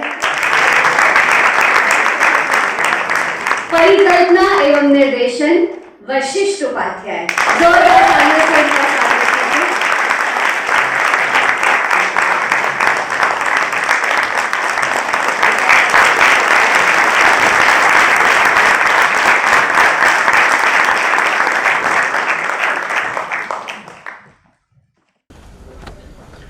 आप सभी का आभार,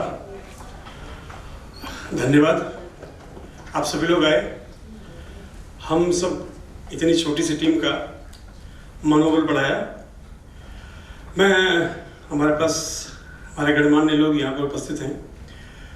मैं चाहूँगा सुमन जी कृपया मंच पर आए। 2 शब्द हमारे कलाकारों के लिए, उत्साहवर्धन के लिए।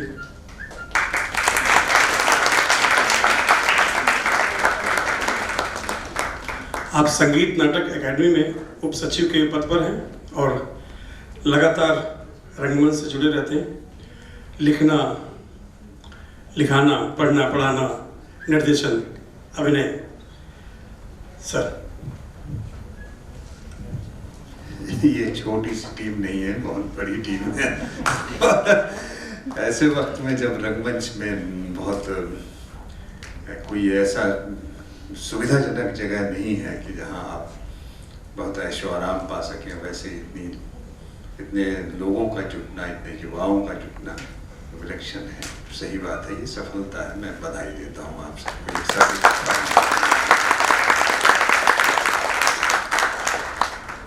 ये जरूर है कि हम अभावों के बीच में जो है रंगमंच एक नए विकल्प की तरह उपस्थित होता है हमारी कल्पनाओं को, हमारे जो लोक के लिए, लोक के निमित्त जो साहित्य है उसको सामने लाने के लिए, ताकि हम संस्कृति में जो परंपरा से जो द्वंद्व लगातार मनुष्य झेलता रहा है और मनुष्य इसको लेकर के यहाँ अब तक पहुँचा है, उसकी कड़ियाँ जोड़ सकें। तो जिस अष्टावक्र को हम मानते हैं कि सब चीज़ें टेढ़ी हैं, लेकिन उसके अंदर जो चीज़ें हैं, आज पूरा सिस्टम ही टेढ़ा है और उसके अंदर, लेकिन आप देखें तो हमें इस पूरे लोगों की जीवन शैली टेढ़ी हो गई है। आठों पहर जो हम जूझते रहते हैं, तो इस अष्टपहर में जूझते हुए अष्टावक्र को सुनना जो है एक नई अनुभूति देता है, और इसको लेकर के कलाकार सफलता के साथ आए हैं। जो इसका तर्क है वो बहुत सफलता प्रेषित होता है। इसके लिए मैं आप पूरी मंडली को, आपके नेतृत्व में जो हुआ इस काम को,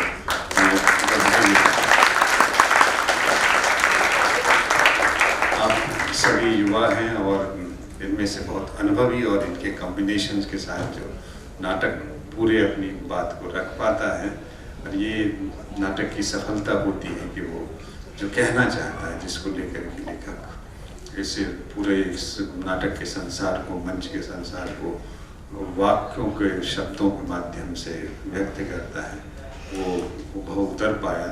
और हम निश्चित ही उम्मीद करते हैं कि इसकी यात्रा आगे बढ़ेगी और सहयोग रहेगा, और चीज़ें आपके आसपास होंगी, और ज़्यादा इसमें जो है जनक कोई आ जाए जो तो वो इसमें जो है इसको और भी पोषित कर दे, हिष्ट पुष्ट नाटक दिखे, और वो अच्छा रहेगा। खैर, हम मंच पर ना दर्शक मांग करता है ऐसी, ना हम दे पाते हैं, तो ये दोनों ही पक्षों पे है। दर्शक बहुत उदारता से देखता है, और हमें रंगमंच को इसी उदारता की ज़रूरत है, जिस उदारता के साथ आप यहाँ बैठे हैं, यहाँ देखते हैं, तमाम आपके पास सुविधाएं हैं, लेकिन उसके बाद भी आप बहुत उदार हैं, जो यहाँ बैठ करके हम एक साहित्य को, एक जनता के लिए बनाए गए साहित्य को, उस मास के लिए बनाए गए साहित्य को देख रहे हैं, और वाकई उसमें दर्शन तो है, जो जनता का दर्शन होना चाहिए, जो लोकतंत्र का दर्शन होना चाहिए, जहाँ जो है प्रतिभाओं को सम्मान मिले, और प्रतिभाएं जो है अपने मकाम तक पहुँचे, वो प्रतिष्ठापित हो, उसकी प्रतिष्ठा हो। ये अष्टावक्र नाटक अपने आप में उस सफलता के साथ। आप सभी को बहुत बहुत धन्यवाद, और पूरी टीम को बहुत बहुत बधाई और शुभकामनाएं। Thank you sir. हमारे बीच ऋषि जी हैं, जेपी सर हैं, संगम पांडे सर हैं, और आप सभी लोग हैं। सभी का आभार व्यक्त करते हुए आज की समाप्ति की घोषणा यहीं पर है। आगे फिर जल्द ही आप लोगों से मुलाकात करते हैं। Thank you. हाँ, संगीत पर हमारे साथ में विक्की थे, विक्की, उनका नाम रह गया था। विक्की कहाँ है?